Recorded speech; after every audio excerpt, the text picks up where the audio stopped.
யாரும் கனவில் கூட நினைத்து பார்க்க முடியாத அளவுக்கு இமாலய உச்சத்தை எட்டி பிடித்து இதுக்கு ஒரு எண்டு காடே இல்லையா என கேட்க வைத்து விட்டது இந்த தங்கம் விலை. தங்கம் விலை கடந்த சில நாட்களாகவே தொடர்ந்து டாப் கியர் போட்டு உயர்ந்து வருகிறது.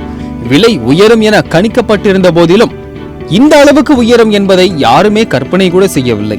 இந்த நிலையில் தங்கம் விலையில் ஏற்படும் சராசர ஏற்றங்களையும் சின்ன சின்ன சர்க்கிள்களையும் குறித்து பிரபல பொருளாதார வல்லுநர் ஆனந்த் சீனிவாசன் சில முக்கிய கருத்துக்களை பதிவிட்டுள்ளார். இது பற்றி அவர் தனது யூடியூப் பக்கத்தில் தங்கம் எல்லா பிரச்சனைகளையும் தீர்த்து விட்டது, இடையில் சில நாட்களாக குறைந்த தங்கம் விலை மீண்டும் அதிகரிக்க தொடங்கிவிட்டது, இப்போது ரூபாய் 8500 தாண்டி விட்டது, 4 நாட்கள் தங்கத்தை வாங்க நல்ல வாய்ப்பு இருந்தது, ஆனால் இது போன்ற நேரங்களில் தங்கத்தை வாங்காமல் 38% குறையும், 36% குறையும் என காத்திருக்கிறார்கள் எனவும் பதிவிட்டுள்ளார். தங்கம் விலை ஒரு தடவை $1800 இருந்து $1100 குறைந்து உள்ளது, அதாவது $700 ஒரே நேரத்தில் குறைந்து உள்ளது.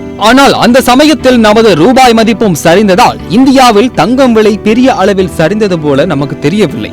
இந்த தடவையும் ரூபாய் விலை சரிந்ததும் தங்கம் விலை உயர ஒரு காரணமாக இருக்கிறது. மேலும் அமெரிக்க பங்குச்சந்தை டவ் ஜோன்ஸ் 1928 முதல் 1954 வரை 800 தாண்டவில்லை. 1928 விழுந்த மார்க்கெட் 25 ஆண்டுகளுக்கு பின்னரே உயர்ந்து உள்ளது. ஜப்பானிலும் கூட அதே போல் நடந்தது.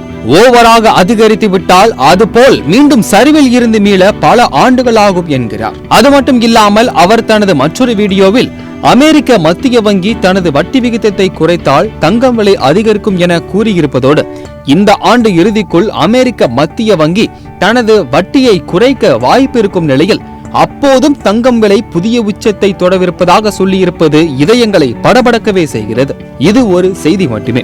பொதுமக்கள் இதனை கண்டிப்பாக முதலீட்டுக்கான ஆலோசனையாக எடுத்துக்கொள்ள வேண்டாம் என கேட்டுக்கொள்ளப்படுகிறார்கள்.